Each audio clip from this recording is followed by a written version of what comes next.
तर नमस्कार बांधवांनो, तर महाराष्ट्रभर प्रसिद्ध असणारे सरपंच गेवराई पायगा या गावचे सरपंच मंगेश साबळे यांनी ह्या विधानसभेला फुलंब्री या मतदारसंघातून निवडणूक लढण्यासाठी ते इच्छुक होते। त्या ठिकाणी त्यांनी अर्जही भरला होता, त्या ठिकाणी अर्जही केलेला होता, त्यांना चिन्हही मिळालं होतं। परंतु काही कारणास्तव त्यांनी त्या निवडणुकीतून माघार घेतली असून त्या ठिकाणी त्यानंतर त्यांनी काही जरांगे पाटलावरती काही आरोप केलेले आहेत। तर त्या आरोपावरती आपण काही थोडंफार निराकरण करणार आहोत, त्याच्यावरती स्पष्टीकरण करणार आहोत। तर ते सर्वात महत्त्वाचं म्हणजे नेमका आरोप काय केले आहेत ते सर्वात अगोदर पाहू। तर त्यांनी सर्वात अगोदर हा आरोप केला की मी जरांगे पाटलांचे सगळे आदेश पाळतो, जे काय जरांगे पाटील सांगतात ते मी पूर्णपणे ऐकतो अशा प्रकारचे ते बोलले आहेत। तर आपण सर्व मुद्दे हळूहळू सर्व घेणार आहोत। तर सर्वात अगोदर हे गोष्ट ऐकतानाही आपण सांगू, म्हणजे जे काय बोलले त्याच्यावरती आपण सांगू की त्यांनी मंगेश साबळे यांनी जरांगे पाटलांचे बिलकुल आदेश पाळलेले नाहीत।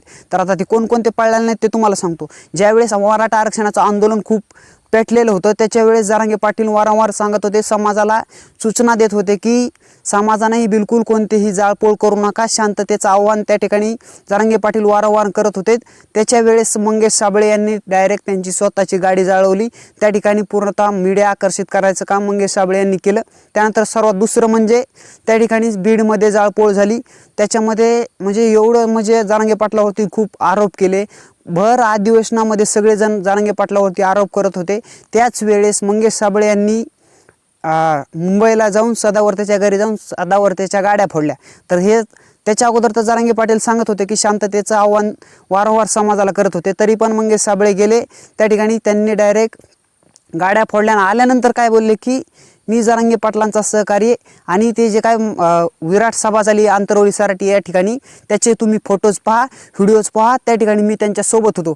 आणि जेव्हा ते बोलत होते त्याच वेळ त्या कार्यकाळामध्ये त्या ठिकाणी जरांगे पाटलांचं आंतरवली सराटी या ठिकाणी आमरण उपोषण चालू होतं। पण ह्याच गोष्टीमुळं आपलं आंदोलन हे पूर्णतः विस्कळीत आलं असतं। त्या ठिकाणी आंदोलन म्हणजे एवढं आंदोलनात त्या ठिकाणी म्हणजे गाळबोट लागला असतं त्या ठिकाणी अक्षरशः। मग त्यानंतर मग म्हणजे कसं डोक्यात आलं असतं की हे काय बोलले मंगेश साबळे की मी जरांगे पाटलांचा सहकारी आहे। मग त्यावेळेस मग जरांगे पाटील मीडियासमोर काय बोलले की मी मंगेश साबळे यांना ओळखत पण नाही आहे असं बोलले। तर त्यानंतर मग मंगेश साबळे काय बोलले की मला खूप दुःख वाटतंय, मला खूप माझी नाराजी आहे असं बोलले। त्यानंतर म्हणजे आदेश तर जरांगे पाटलांचा बिलकुल त्यांनी पाळलेला नव्हता। त्यानंतर मग असं झालं असतं की म्हणजे मंगेश साबळे ह्यांना धरून नेलं असतं पोलिसांनी आणि जरांगे पाटलांनाही धरून नेलं असतं जर जरांगे पाटील बोलले असते की मी मंगेश साबळे यांना ओळखतोय। म्हणजे आता म्हणजे सांगायचं तात्पर्य काय की समज मी उद्या आज जरांगे पाटलांसोबत मी फोटो काढला, मी 2 दिवस जरांगे पाटलांसोबत दौरा केला आणि त्यानंतर मी दुसराच वैयक्तिक मी एकट्याने जाऊन काही कुटाणा केला, समज काही कोणासोबत भांडण केले, म्हणजे पार बेकार मारामाऱ्या केल्या, कोणालाही मी मारहाण केली, तर त्यावेळेस मग मला पोलीस धरायला आले किंवा मीडिया माझ्यासमोर आली तर त्यावेळेस मी बोलायचं का की मी जरांगे पाटलांचा सहकारी? म्हणजे इकडं तुम्ही काही करता त्या ठिकाणी म्हणजे अख्खा 6 कोटी समाज त्या ठिकाणी जरांगे पाटलांसोबत जातोय, समाज त्या ठिकाणी फोटो काढतोय, त्यावेळेस मग नंतर आले इकडे बोलायचं का मी जरांगे पाटलांचा सहकारी आणि असं बोलायचं का? पण हे पूर्णतः मंगेश साबळे यांचं ते चुकीचं होतं। त्यानंतर एक तर जरांगे पाटलांनी तर त्यांना सांगितलंच नव्हतं बिलकुलच की तुम्ही जा सदावर्तेच्या गाड्या फोडा, तरी पण आल्यानंतर मंगेश साबळे हे सांगत होते की मी जरांगे पाटलांचा सहकारी। याच्यामुळे आंदोलन आपलं धोक्यात आलं असतं आणि पूर्णतः विस्कळीत आलं असतं। त्यानंतर आता सर्वात महत्त्वाचं म्हणजे की जरांगे पाटलांनी लोकसभेला काय सांगितलं होतं की तरी म्हणजे अगोदर म्हणले होते की उमेदवार उभा करायचे। सर्वात अगोदरचं त्यांचं जरांगे पाटलांचं मत आहे की राजकारण आपला हा हेतूच नाही, मूळ हेतू आपला मराठा आरक्षण मिळणं, हे ओबीसीतून मिळणं हे सर्वात महत्त्वाचा हेतू आहे। परंतु त्यावेळेस लोकसभेला जरांगे पाटलांनी काय सांगितलं की कोणीही मराठा समाजातील कोणीही आपण उमेदवार उभे करणार नाही आहेत, त्या ठिकाणी कुणीही उभा राहू नये असं जरांगे पाटलांनी सांगितलं। त्यानंतर मग मंगेश साबळे यांनी तर त्यावेळेस ऐकलं नाही, त्यावेळेस मंगेश साबळे स्वतः गेले त्या ठिकाणी आणि लोकसभेचा फॉर्म भरला आणि जालन्यामधून त्या ठिकाणी त्यांची म्हणजे ही झाली निवडणुकीला उभा राहिल्यानंतर मी स्वतः त्यांना समर्थन दिलं होतं। मी त्यांच्या समर्थनात अगोदरही व्हिडिओ बनवला होता, म्हणजे काय त्यांनी आरोप केल्यानंतर आपण हा आत्ता व्हिडिओ बनवतोय। तर सर्वात महत्त्वाचं म्हणजे त्यानंतर ही गोष्ट घडली की त्यावेळेस तर त्यांनी आदेश बिलकुल पाळला नाही, जरांगे पाटलांनी सांगितलं तरी पण नाही ऐकलं। त्याच्यानंतर मग त्यावेळेस जरांगे पाटलांनी पाठिंबा दिला नाही, कारण का दिला नाही आणि आत्ताही विधानसभेलाही सांगितलं जरांगे पाटलांनी की कुणीही उभा राहू नका, तरी पण म्हणजे उमेदवार जरांगे पाटलांनी दिले नाहीत, तरी पण मंगेश साबळे यांनी ऐकलं नाही. त्यानंतर ते फुलंब्रीमधून त्यांनी अर्ज भरला शेवटी. मग अर्ज भरल्यानंतर ते जरांगे पाटील काय बोलले की माझा कोणालाही पाठिंबा नाही. तर का नाही ह्याच्या मागं अनेक कारणं आहेत. कारण प्रत्येक मराठा समाजामधून प्रत्येकाला वाटतं की मी पण आमदार व्हा. आता मला पण स्वतः वाटतं मी पण आमदार व्हा, कोणाला नको आहे का? मग ह्या गोष्टीमुळं जर प्रत्येकच जण जरांगे पाटलाकडे जात असेल आणि सांगत असेल की मी बॉन्डवरती लिहून देतो, मी कुठं काय करतो, प्रत्येकजण जाईन आणि प्रत्येकजण तसंच बोलल. मग जरांगे पाटलांनी सगळ्याला काहीला ठराविक जणाला जर पाठिंबा दिला आणि काही काही जर समज 10 जण दररोज जरांगे पाटलांसोबत दौऱ्यात सोबत आहेत आणि त्याच्यात 4 जणाला जर समज जरांगे पाटील म्हणले पाठिंबा आहेत आणि 6 जणाला म्हणले की माझा पाठिंबा नाही, तर किती वाईट वाटेल त्यांना. अक्षरशः ती डायरेक्ट जरांगे पाटलांना डायरेक्ट विरोध करायला लागतील, सुरुवात होईल.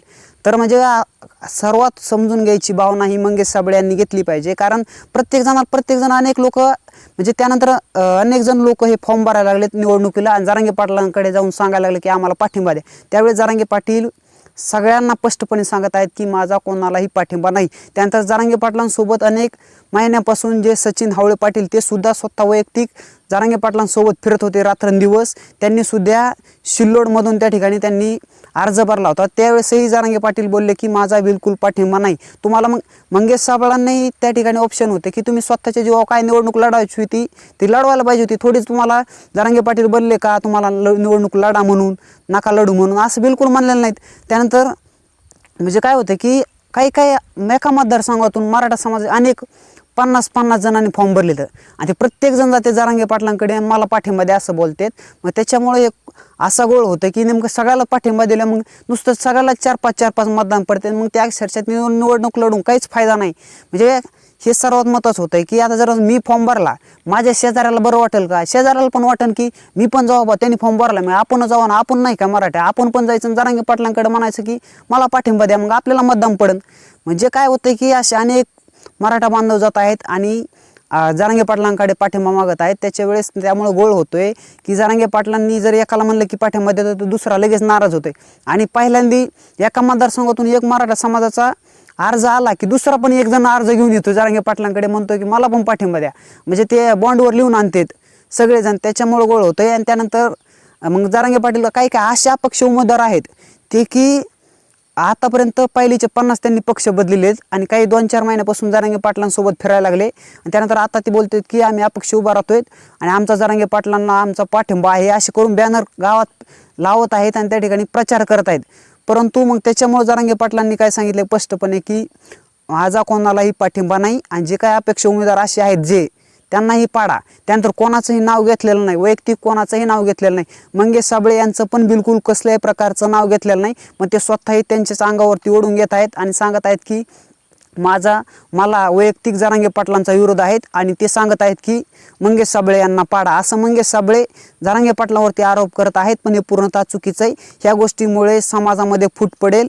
कारण जे लोकांना समज वाटतंय की मंगेश साबळे रात्रंदिवस समाजासाठी काम करतायत, परंतु मराठा समाजासाठी काम करणारे अनेक लोक आहेत ते रात्रंदिवस रक्त ओकत आहेत समाजासाठी. कारण त्यांना पण समज निवडणुकीला उभा राहिले तर मग कसं व्हायचं? सगळे जर म्हणले की मला पण निवडणूक लढवायची, असे जर 50-50 जण जर एका मतदारसंघातून फॉर्म भरायला लागले तर काय अवस्था होईल त्या निवडणुकीची? ती निवडणूक लढण्यालाच अर्थ नाही. त्याच्यामुळं जरांगे पाटलांनी सांगितलेलं आहे की पुन्हा सर्वात महत्त्वाचं म्हणजे मराठा आरक्षणामध्ये राजकारण आणायचा कोणताही हेतू हे जरांगे पाटलांचा नाही. त्यानंतर मंगेश साबळे असं बोलले की का आम्ही पैशावाल्याची आम्ही अवलाद नाहीत म्हणून आम्ही निवडणूक लढवू शकत नाही आहे का? तर सर्वात महत्त्वाचं म्हणजे जरांगे पाटील सुद्धा लढू शकले असते. कारण त्यांना तर अनेक लोक की महाराष्ट्रभर लोक मराठा समाज त्यांच्या पाठीशी आहे. कारण एखाद्या खासदारकी तर त्यांना सहज मिळाली असती. आणि कारण जे पत्र्याच्या घरात राहत आहेत त्यातून ते डायरेक्ट बिल्डिंगमध्ये राहायला गेले असते, एखादा मोठा बंगला त्यांच्याकडे आला असता.